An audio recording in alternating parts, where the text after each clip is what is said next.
Hello, Chris.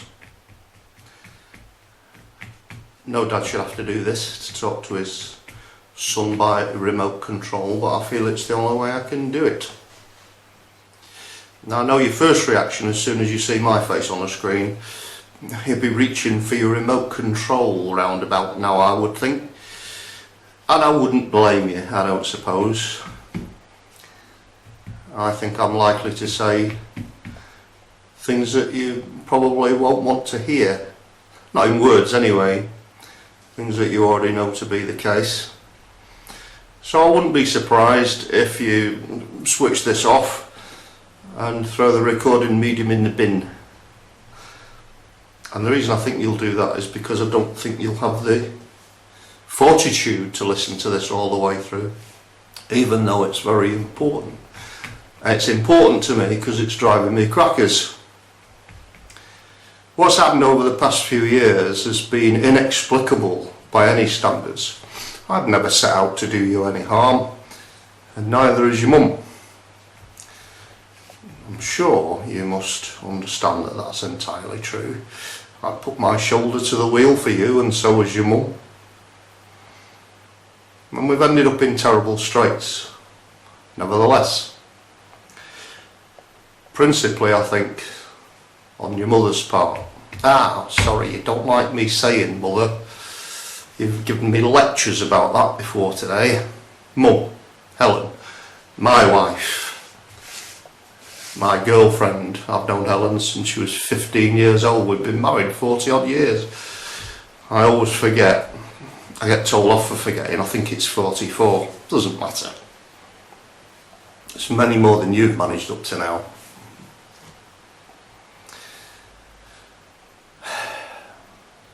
When I say inexplicable, I really mean it. I should have seen the signs though. I think very early on I saw something that disturbed me slightly, and the very first inkling I had was when we were going out to look at a car for you, and we'd gone down to, I think it was Roscoe's roundabout, as they used to call it, and we were picking up the motorway. And you were driving, and have a look at a car for you to buy. Somebody was following you a bit close,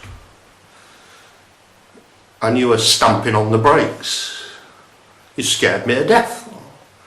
I've no idea what you were thinking, whether you wanted to involve me in your little accident or not. No idea what you meant to do to try and frighten the fella behind you. And I was about that far away from asking you to pull over on the hard shoulder on the excuse that I needed a pee or something, and I was going to get out of the car and walk away. That was madness. Staring into your rear view mirror with your elbows jutting out and your teeth clenched. Won't be a minute, bang on the brakes, bang on the brakes. I thought, this can't be right. What's he thinking? Let it go.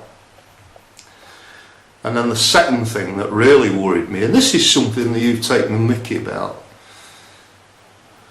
as if I was exaggerating, when we were away at the rally and we were strolling about, and we inadvertently got in the way of some fat lardy arse guy with half a dozen cameras and a notepad, and he muttered something about getting in the way of his precious picture. Well, that was weird.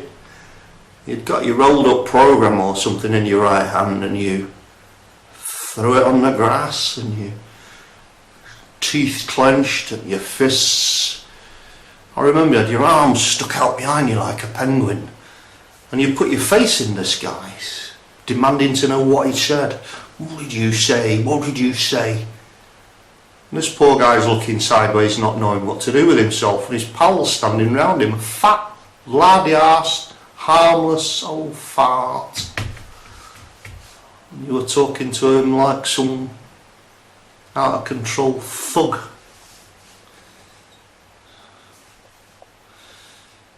I thought, it's going to get us thrown out of here. Somebody's going to make a complaint. I'm going to get chucked out. Oh no. Anyway.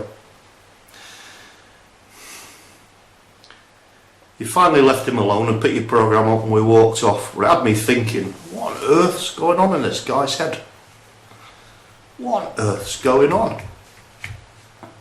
Anyway, it's got worse since then, and I can't explain it, and I don't want to. The reason I don't want to talk to you personally is, I can't handle the idea of coming round to yours and your wife's house. The whole idea, frankly, turns my stomach, which is a shame, because you've got a new son. It's not one that you've told me about. The best we've had is a crappy little text message to your mum. My wife, his grandma, baby born at 7:05. And that's been the full extent of it, and it's a lot. So that makes it very difficult for me. And there's the future to look forward to as well. Still, anyway, apart from that, after all the effort I've put into trying to help you in every conceivable way, buying houses for you, helping you move, helping you buy your cars, writing off your debts, giving you wads of money to spend in supermarkets, going to Blackpool to bring you 2 truckloads of stone for your patio, trying to help you lay it. And all the effort that your mother's put in over 11 or 12 years, that some time ago she felt was all a terrible waste. She felt she'd been very badly treated, and I agree with her. You treated her like rubbish. You and your wife treated her like rubbish. And I've no idea why. I have absolutely no idea why you'd want to do this to her. But where does all this come from? What's it all about? Well, I'll tell you. When Tracy came round to our house because she was feeling under the weather with Sam and Ben, I know she's got a history of depression. I know she's got a history of difficulties. She's explained things to us, I think, if I remember rightly, about not being able to live in a house with her mum and dad and going to live with her gran, and then not being able to live with her gran and living in a car on a petrol station fork or something. So there must be some difficulties along that line somewhere that I can't explain. It's none of my business. Nobody's ever told me the full truth, so I don't want to guess. But she was under the weather and she telephoned and she wanted to come round to our house, which was great, because we could lift her out of the gloom that she was facing. And she came round with Sam and Ben, and they're all running around the house like mad Alex, and Tracy had a pot of tea and a natter, and we sat down and we did some painting. We had a chat and I tried to encourage her to understand, because I'd been there, son, more than you ever know, more than you ever will know.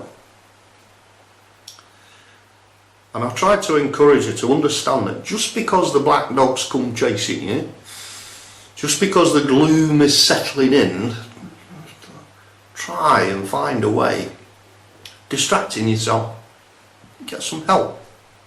Call us, come round, sit in the tub, go and have a bubble bath, let us look after the kids, take it easy, there's plenty out for you.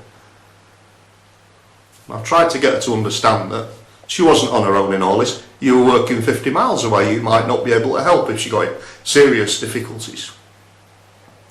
And as far as I know, and as far as Helen will tell you, if she hasn't already, Tracy appeared to have a great time. When she was standing on our front steps to go home, at around about the 5 o'clock mark or thereabouts, to take the kids home for the tea, she said, "Do you know, I've had a wonderful time. Can't remember when I've had such a nice afternoon. I was there and I heard it, and your mum's probably told you the same." And she went away and we thought, that's been worthwhile. Help the poor girl when she struggles with a depression. And about 5 hours later you were banging on my front door when you came in. You sat in my front room with a face like granite, and you told me and Helen that something that I'd said in the afternoon had made Tracy want to break apart a razor so that she could self-harm or kill herself, because that's what she was threatening to do when you walk through the door, according to Tracy. 5 hours after she'd walked down our front steps saying she'd had such a nice time. What Ellen and I couldn't understand is what on earth you were thinking leaving a suicidal wife at home with 2 small children in the house to come round and sort your old man out. We haven't done any harm. We haven't said anything out of place. We haven't done anything wrong as far as I'm concerned at all. We tried to help the poor girl. Knew the doorbell would ring. We tried to help the girl.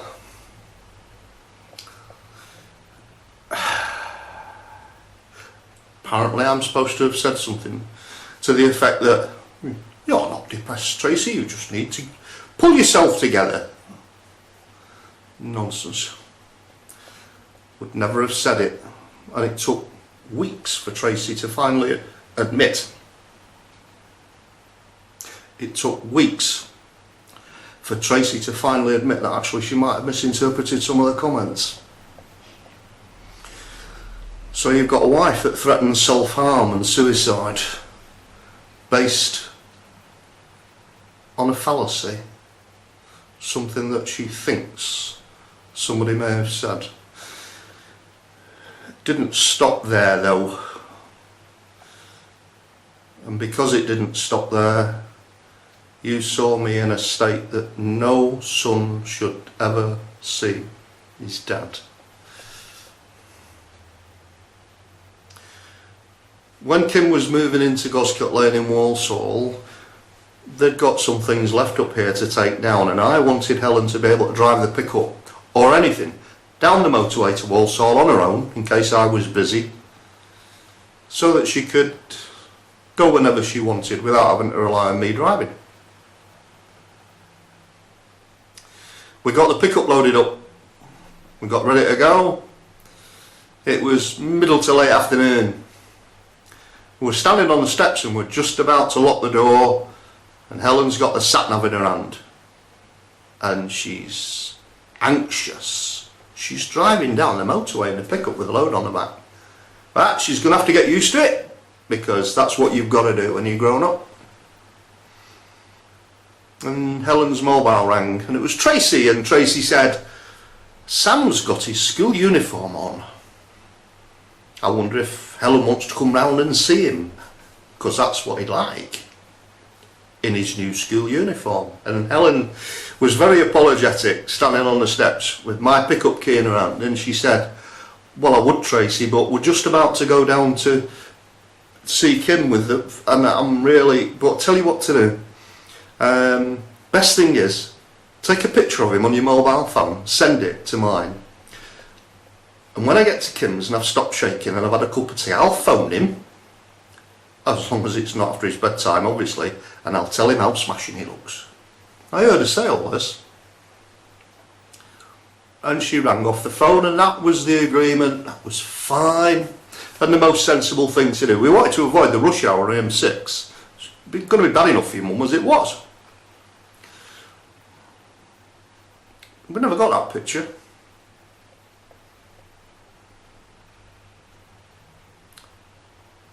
When we came back, the atmosphere was so absolutely frigid and ice cold. After I don't know, it must have been about a week or so, I'm not sure, I can't remember. I said to Helen, "Well, we're going to have to go round there and find out what it is they're pulling her face about now. It can't be right. I don't know what it is that's gone wrong, but something's upset them." So we did. And I remember sitting there when me and Ellen finally broached the subject of why things were frosty. I remember you sitting there picking your feet watching the television, Tracy sitting on the settee behind you, and you, of all people, you said, "We were stupid enough to think somebody might be interested." say that again. Now I admit, I blew my top. I've made many and varied sacrifices for you and your sister and your children over the years. I've come way down the pecking order. And you're accusing my wife of having no interest in her own grandchildren? You silly person. And I couldn't control myself. I'd never heard anything so stupid, so preposterous, so half-witted in my life. And you've got the insensitivity, you clod, to accuse her of it. Not being interested in her own grandchildren, you fool. I think it was Trotsky, if I remember rightly, that talked about useful idiots. People who were mildly politically inclined, and if you told them something, they'd be so dumb they'd suck it all up like a sludge gulper and believe it, and they were malleable and capable of manipulation. They'd believe anything you told them. Useful idiots. Divisive. Useful idiots. Now I couldn't stay in your house when you'd done that. Not to Ellen. She's been at your house at 4:30 in the morning when you've been missing. Bent over backwards to try and help you in every conceivable way. And you idiot, are stupid enough to put into words. We were just stupid enough to think somebody might be interested. Now you may have admitted, as you did comparatively recently, I made a mistake. Yeah, sure did.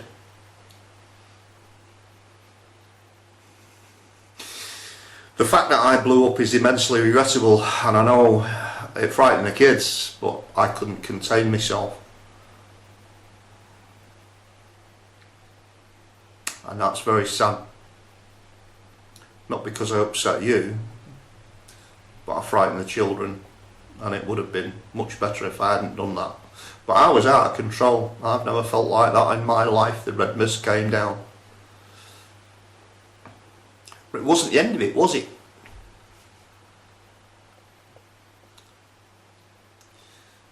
Some considerable while later, I had an innocuous conversation with Tracy on the telephone. And we talked about this, that, the other, and something else. And that was the end of that. There's nothing to remark upon. And then here we go again, late at night, banging on my front door. And you remember? You came in, you sat on the chair near the bay window, and you looked at me and Ellen, and you said, "What have you been saying to Tracy again?" Because apparently you'd come home and she'd told you another fantasy fairy story about something that wicked father-in-law Phil had said again. And you soaked it all up like a sludge gulper one more time. And I have cause to thank my lucky stars that during that telephone conversation Helen was sitting next to me, and I got the phone on speaker, the Panasonic from upstairs, not so that she could hear it, but because I'm mildly deaf and the Panasonic's much the better phone. It's got a loudspeaker on the back, I can hear much better. I use it as a matter of routine rather than the black cordless house phones. Helen had heard every word I'd said. And you remember, she said to you, "Sorry about this, son, but it's a pack of lies. Fantasy. So you better get back to Hayfield Road and sort yourselves out." And a look of puzzlement crossed your face. And you couldn't work out what was going on. And you got up and you cleared off. And that was the best thing you could do. Never an apology, by the way, Never a word of doubt. As Helen said since, there was not a scintilla of doubt in your mind that wicked Dad had done the same again. And it was all a load of fantasy, fairy story, pack of lies, dividing us, setting father against mother, son against father, son against mother. What on earth were you thinking?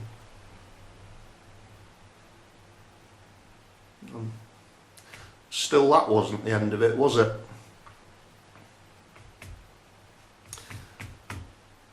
I referred to you as insensitive and had the makings of a thug. And to be honest with you, I really can't believe, or I couldn't believe, that you'd said to Tracy, you'd been so stupid as to say to Tracy that I'd rather stick pins in my eyes rather than go on holiday with your mum and dad. Where do you think that was going to get you? Because you said that, that ruins any possibility that Helen and I could treat our son and his wife and the 2, now 3 grandchildren to a holiday where we could allow you to enjoy yourself on your own. You and Tracy go off and enjoy yourself and let us look after the kids, like good old days. Or me and you look after the kids. Helen and Tracy wander off to the shops or do whatever they want to do. All that's ruined, all in the dustbin. All in the dustbin, because you said, I'd rather stick pins in my eyes. Yeah, clever little bugger, aren't you?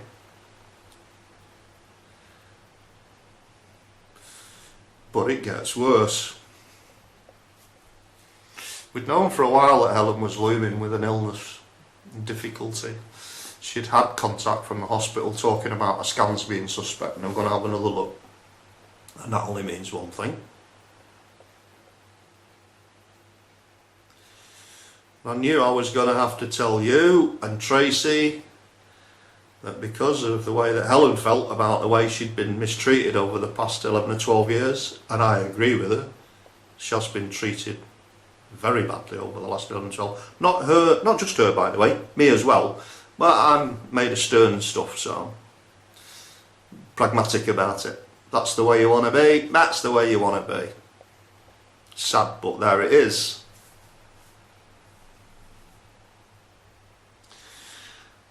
But what I needed to know was how on earth Christine and Alec cope with the fact that their daughter had got these self-harm tendencies, this suicidal shit. So I had a discreet word with Alec. I wanted to find out how close Christine and Tracy really were. Because she must surely know, a mother must surely know, when a daughter's got self-harm tendencies, 2 small children in the house, and semi-suicidal. And Alec assured me that Christine and Tracy were absolutely like peas in a pod. They kept nothing from each other. They told each other absolutely everything, and were a really close-knit family. Right, okay. I don't understand how it's possible to cope with knowing that your daughter's got self-harm and suicidal tendencies. Anyway, after Helen had been through several series of tests and we'd been to the hospital to see Mr. Oakley, the cancer specialist, and Helen was given the bad news, I was there at the time, she said, talk about worst case scenario. But Mr. Oakley was very positive. He said, don't worry about it, you've got a holiday coming up in September. Wait till after that. The cancer hasn't grown in size in the last year. It's still 25 millimetres by 17 on your right kidney. So it isn't going to grow anymore very quickly. So you go and have your holiday. We were going with Paul and Nikki, you may remember. Before we went, Helen sat down and she wrote a multi-page letter to you. She hand-wrote it. I didn't read it, I don't know what the contents are. She occasionally asked me for the odd spelling, so I've got half an idea. And I think there must have been 4 or 5 pages. She was explaining to you, I think, how disappointed she was at being so badly treated after all she'd done for you, been ostracised. She says that in all the years that you've been married, she's only ever sat down to dinner at your table twice and she can even remember what the food was. So she poured her heart out in this letter. And she posted it while we're on our way to the airport, so you get it on the Monday morning. And after we came back, I had to come round to see you. It was my job to tell you that your mum had got cancer. But over and above that, I had to tell you that because of the way that you and Tracy had treated her, Helen would prefer you not to go and see her at the hospital because it would be a guilt trip. And she didn't want you turning up with sad faces when you'd never done it before. So she said, would you please go and tell Chris and Tracy and Christine and Alec that I'd prefer not to come and visit me at the hospital. So I took her into hospital and she had the operation and she was in 2 or 3 days and they gave her the all clear and I brought her home. Tea time. And by midnight she was shaking uncontrollably and frightened for her life. She had a catheter and a cannula. We got the emergency doctor out. They readmitted her on an emergency basis. She got an infection. And she successfully fought that infection. And as a result of having to have that emergency readmission, she spent a birthday in hospital. And this was going to be a difficult time. A birthday in hospital when you've just had a life-saving, you hope, operation for cancer of the kidney. I hope you never have to experience this.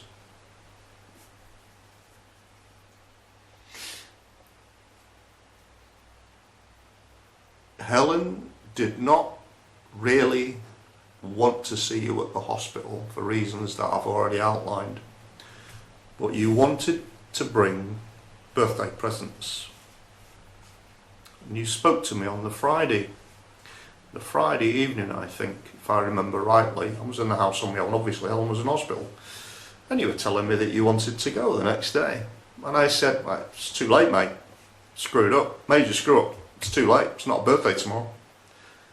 And you had no inkling what I was on about. What do you mean, major screw up? Well, it's not a birthday tomorrow, it's a birthday today. She's in hospital. She's just had, hopefully, a life-saving operation for cancer.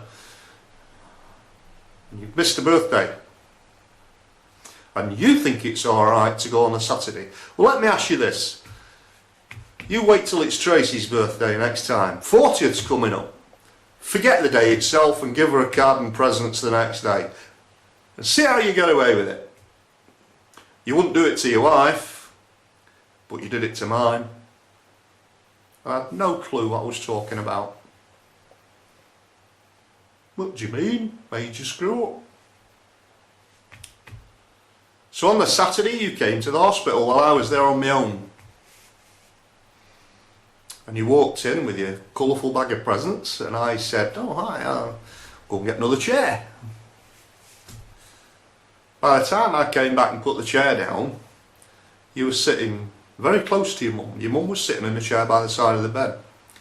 She had a nightie on, she had a towel over her knees, a blanket over her knees. And she had a cannula and a catheter, looking very grey and very haggard, still in fear of her life. And you were sitting really close and you had your head down, resting your forearms on your knees, and you had your face close to hers looking up at her. And I couldn't hear what you were saying, but whatever you were saying couldn't have been very pleasant, because it wasn't long before she was looking over your shoulder up at me, and all I saw in her eyes was fright. She was frightened of you. She was scared of her own son. Her son has come into hospital shortly after she's had an operation for cancer, and you're reducing her to tears. And I didn't hear what you said. Then you leaned back a bit and she said, "Now's not the time, Chris. You've got to go. You've got to go. This is not the time or the place. You've got to go." Did you go? Nah. She said, "You've got to leave the hospital, Chris. I'm asking you to go. You've got to go. You've got to go, Chris." And by this time she was getting really upset. You stood up and walked round the back of me and stood at the end of the bed. And I said, "I think you better leave the hospital. This is not the time, mate. You've got to go, you've got to go. You know this is true." And you wouldn't go. And then your mother said, "Look, Chris, if you don't go, I'll get hospital security to take you out of the hospital. Go away." And you still didn't go. You kept trying to get some conversation going about sorting things out, and once again you had a face like a thug. And then you picked your bag of presents up and wanted to give them to your mum, as if she'd want them under those circumstances. And she said so. You've got to be joking. And after a pregnant pause, you saw sense and stalked out of hospital as if you were in charge of something. Unbelievable. Your mum's just had an operation for her cancer that's had her in fear of her life. And you march into the hospital and demand that things be sorted out because Tracy's pregnant. Tracy's pregnant. Tracy's pregnant. Tracy's pregnant. That's what she told me you said after you'd gone. You left me picking up the pieces of your disastrous, thuggish visit to see your mum. The day after her birthday. And a week after she's had an operation for cancer. What on earth were you thinking? But you didn't stop. After Helen had come home, you came to visit her here. On your own, obviously. You'd come for the keys to your house because Tracy had told you she thought that I might come round and confront her. What do you think I was going to do? Wait till you weren't in and unlock a locked house and verbally set about your wife? What are you thinking? What on earth are you thinking? And you also wanted some clobber that we'd got in the house for the children. I took my eye off the ball at that point, and I didn't realise what was going on. I had my back turned. And the next thing I see is you standing at the bottom of the stairs with your mum hobbling down the stairs because she's still got a catheter, with the children's clothes in one hand, clutching hold of the balcony rail with the other, crying her eyes out with snot running down her face. Because of you and what you'd said, you nasty piece of work.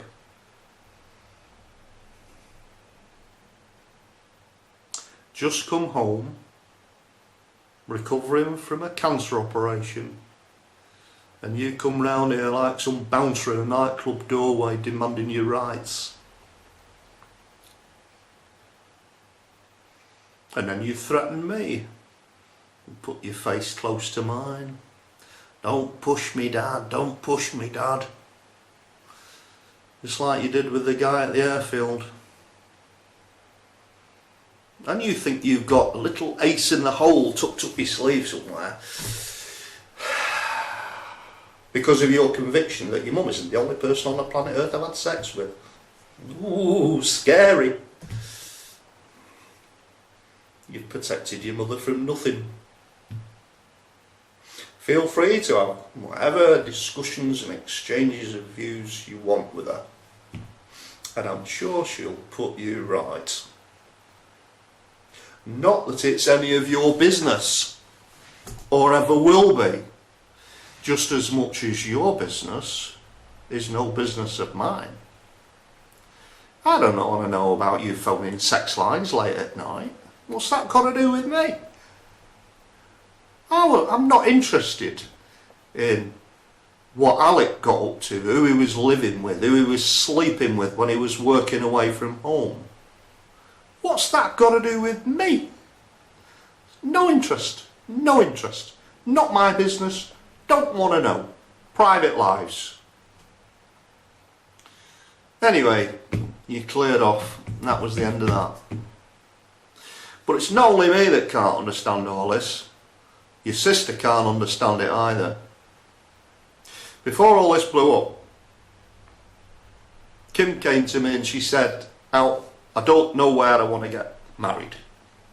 She changed her mind about getting married. That was a surprise in itself. What do you mean you don't know why? She said, well, look, we've been to Paris, she said, and we've been to Venice. And I don't know, I don't want to get married in this country because it's cold and wet and miserable and it rains. Fair enough.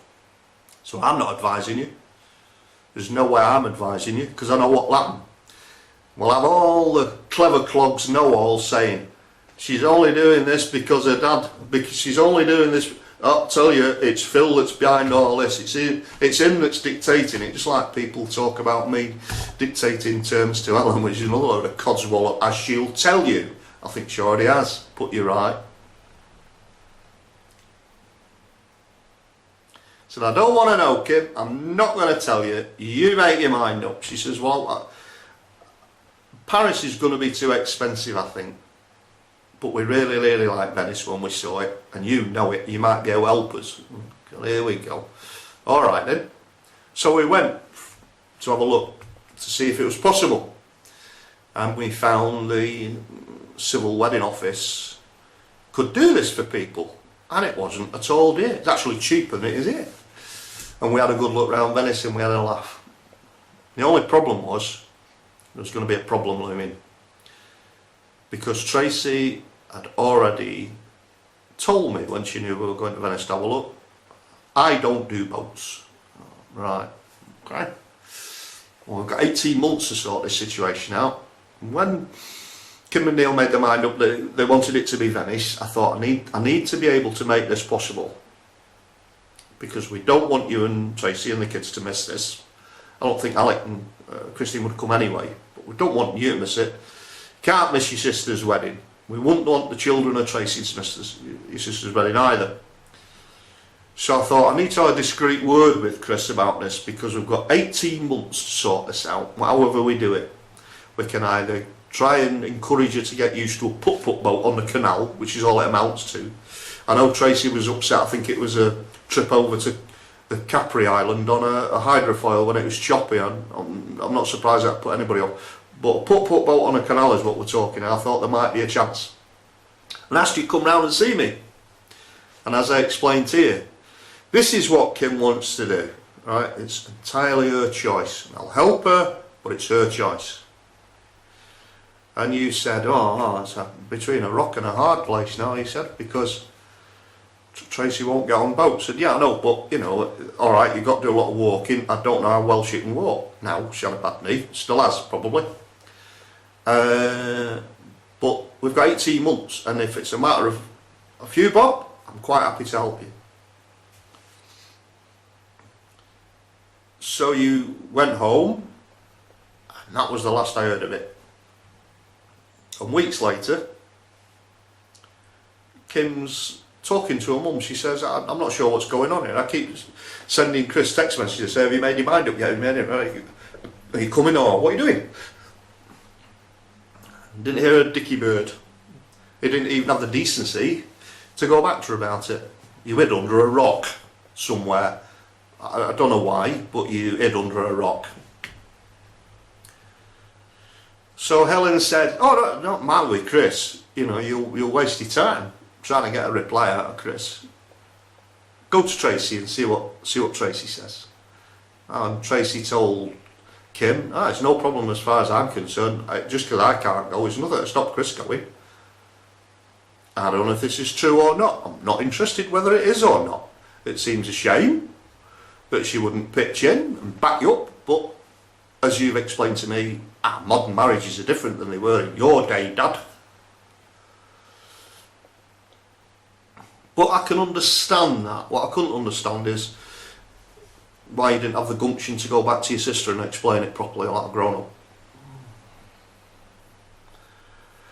And as time went by and there was no response from you, it eventually got to the point where Kim and Neil felt so insulted that they decided they didn't bloody well want you there anyway, because they didn't want your ugly face on the wedding pictures, because it would be a terrible, terrible reminder, especially if your wife wasn't there with you, because everybody would be saying, where's Tracy? Why wasn't he? Here we go again. So they said to me and Helen, well, that's the way they want to do it, that's the way they want to do it. They've not committed themselves to going, not going, saying anything about it. And as you said, would it be fair for me to go and for Tracy to stay at home? I've no idea, it's not up to me. If you think it's fair, fine. If you don't think it's fair, that's fine. Whatever you've got to do, you've got to do. But that meant the children couldn't go too. Now that's a problem, because what are people going to say on the day? Where's Chris? Where's Chris and Tracy, and where's the two lads? Now there's one thing that wasn't going to happen. We weren't going to end up with the day being spoilt by talk of anything else other than the wedding. We weren't going to spend all day explaining why you weren't there and why generally people weren't bothered that you weren't there. So I had to let all the family know, the people who were going, the friends and all the rest of them, I had to let them know that you wouldn't be there and that they must not be talking about it, because we wouldn't want to be answering any questions about why her own brother wasn't there at the wedding, even when he'd been offered all the help he needed to go, why the kids weren't there, and what the kids were going to think about it and all that. We didn't want to know about answering all the questions, because the date for the wedding was all going to be about Kim and Neil, and obviously me and Helen and Sue and so on, but not about you, not about Tracy, not about the kids. So everybody had to know. And then people were coming to me saying, why's that then? Why's that? Well, Ellen feels she's been very badly treated, and Kim feels she's been very badly treated, and Kim feels that Kim's been very badly treated. So whatever you do, if you're coming, and I know you are, 30 odd people, this is why, and this is why you mustn't talk about Chris's and the Tracy's, all the rest of it, and what's led up to it. That's what Facebook was all about. And the funny part about it is that you got more upset about me putting the honest truth on Facebook than you got upset about the fairy stories that you'd been told about what I'm supposed to have done wrong, and what Ellen's supposed to have done wrong, and what I'm supposed to have done wrong again, and what everybody else is supposed to have done wrong. And I honestly am unable to explain this. I've done my best to back you up, and I don't like the things that happen that I become enmeshed in. And I'll give you an example. When you were working abroad and little Sam had his birthday party at the Jungle Gym, I took my camera, it's the one I'm filming this on, because I was going to take some footage of Sam and Ben and his mates, parcel it up, and electronically mail it for you to see how his birthday party had gone. And when your wife saw what I was doing, she stood up and walked out the picture. She would not let me film her and the kids together at the birthday party. And as I explained to her at the time, there's no point in punishing him. She told me that she thought he should be there, which is got a bit of truth in it, that's true. But as I explained to her, you're putting a roof over their head and food on the table. There's no point in poisoning Noel. There's no point in trying to punish you. But now, that wasn't going to work. But I'd taken your side, and that was bad form. And then while we're sitting there having a pot of tea, I heard Christine using exactly the same form of words.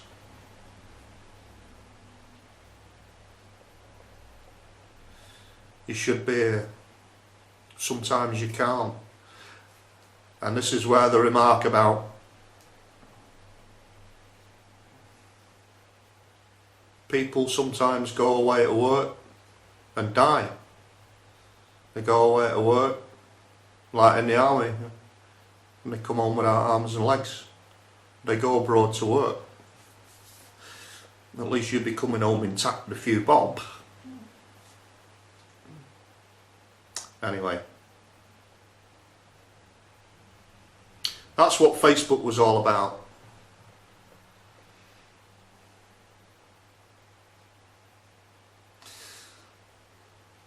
The last thing that happened that really reached rock bottom was when we went to the carol concert at the band room, me and Helen. I've been doing a few jobs for the school, as you know, so when we arrived there, Helen sat down and I went up to have a chat with Ashley about the jobs that we've been doing. When I came back, I sat next to Helen. She pointed at Christine and Alec, who was sitting in front of her, and she said, "Well, they've just snubbed me good and proper." What? She said, "They've just blanked me completely." Really? Why should they do that? You're completely blameless in all this. So after things had finished, I spoke to Christine and I said, as she'll admit to you, just hang on a minute, there's no point in ostracising Ellen. There's no point in taking it out on Ellen. She's totally blameless in all this. She's not done you any harm. You can fall out with me as much as you like. I couldn't care less. I've actually not done any real harm either. There's no point in falling out with my wife. She's not done you or anybody any harm at all. And to her credit, she buckled and apparently went up to Helen and said, "How are you?"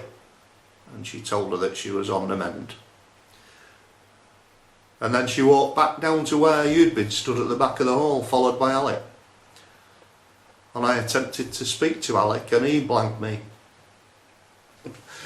As if I'm going to be lectured to by a philandering alcoholic who lived with other women while he's working somewhere else in the country.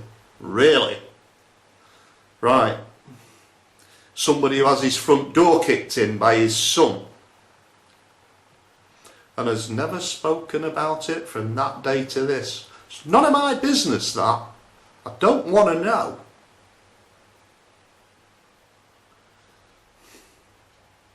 After I'd been to see you to tell you that Helen would prefer that you didn't go to hospital, I had to do the same with Christine and Alec.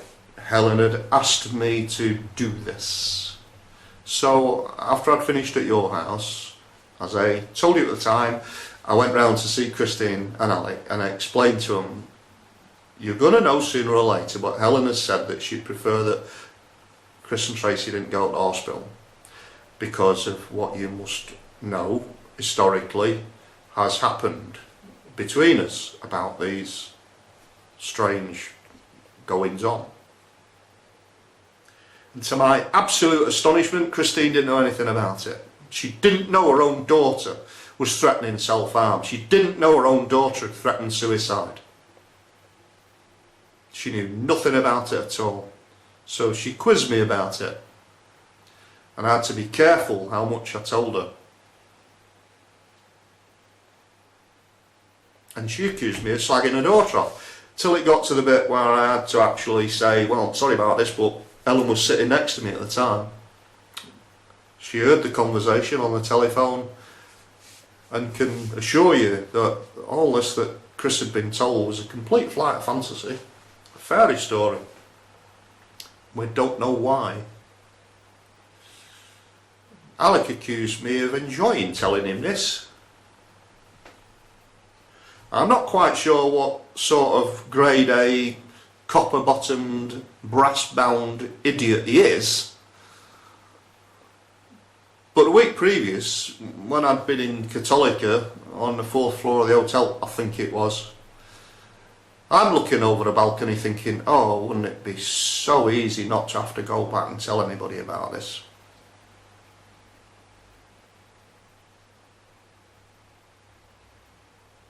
These thoughts do flicker through your mind when you're under extreme pressure.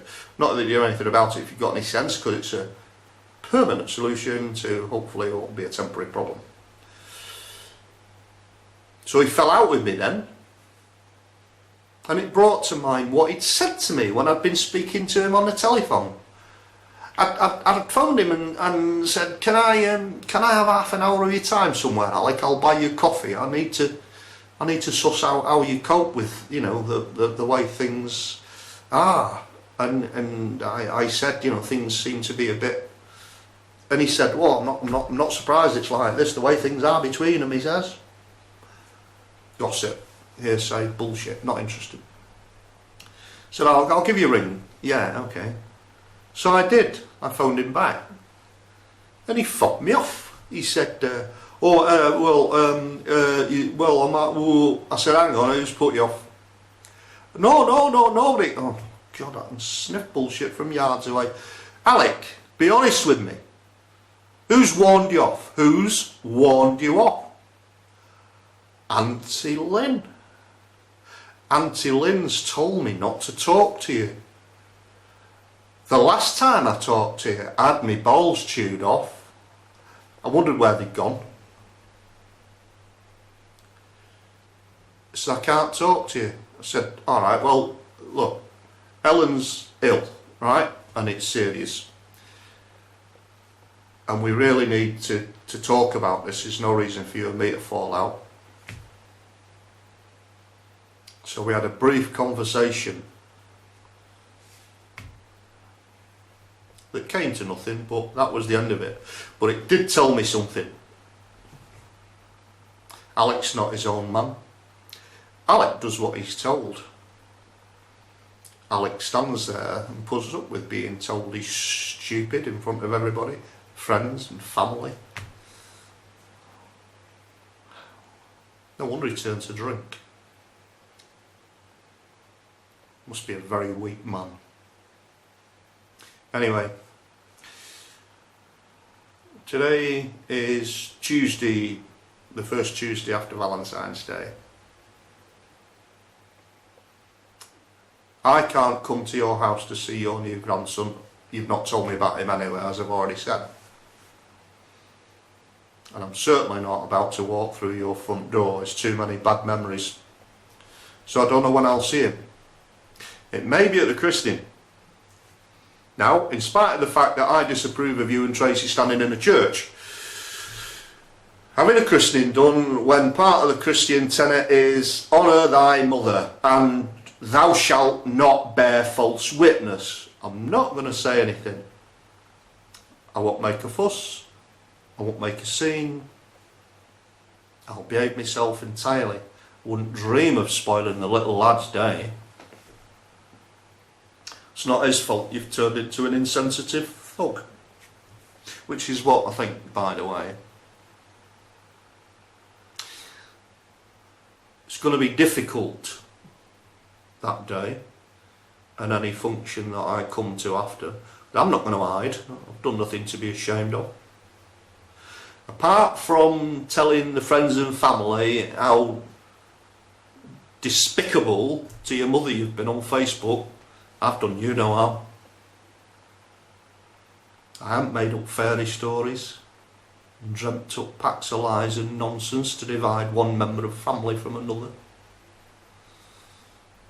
So far as I know, Ellen and I have done you and your family no harm at all, quite the reverse. Still. Anyway, you'll already have realised from something I put on Facebook. By the way, if you don't want to know what I put on Facebook, don't read it. That I've disinherited you. And the reason for that is very simple. After the despicable way you've reduced your mother to floods of tears and distress in hospital the week after she's had a life-saving operation for cancer, and while she's here recovering at home, to treat her in that despicable fashion is not going to be rewarded. But that's not all. Unless you're willing to grovel and crawl over 500 yards of broken glass to make your apologies properly, and not that shitty little thing you offered on text message, or the half-hearted apology you gave her at home, which I've never heard, by the way. It doesn't end there. You, according to the codicil to my will, are not only disinherited, you are barred from my funeral. You are barred from any social event after my funeral, any wake, any funeral party or get together, or beer and sandwiches or anything else. And I've authorised that sufficient money be spent on security if necessary to make sure that you are kept away. I don't do this lightly, but I watched what you did to your mum. You've treated my wife in a way that I would never ever dream or countenance of treating yours. You think it's alright, and you think you've got away with it, even to the extent that you've told your sister that everything that I'd put on Facebook and everything that I've told her about the way you treated your mum at hospital and here was me making it up. Well, it isn't me making up fairy stories. It never has been. Now, you might not like this, and I doubt if you've stuck it out right to the very end. This is burnt on a DVD. It's not the only copy. Do you know why? Because it's part of my living will. If anybody wants to know why you're not at my funeral, and why you're not at social events afterwards, and why I've disinherited you from rewarding from your foul treatment of your mother, this DVD stands testament as to the reason why. And I hope you're proud of yourself. I used to be proud of you, and I feel nothing but shame. Especially as I'm the only reason that you're here to begin with. What have you turned into?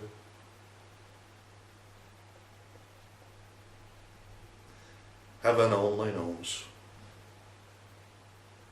But I've got the rest of my life to live. And getting to my age is a bit like somebody said, it's like walking the plank with not many steps left. So I've got things to get on with. I've got time to worry about what weird fantasies are flying around in your and your wife's head again. This DVD will make sure that everybody knows the truth, and it is the truth. And your mother's going to see this before anybody gets it, to make sure that she's happy with it and can stand behind it and attest to it being all true and fair. Like she's told everybody about what was on Facebook. She's seen everything, read it all, and she's attested to the fact it's all true. I don't know what planet you're living on, but I hope you have a good time while you're there.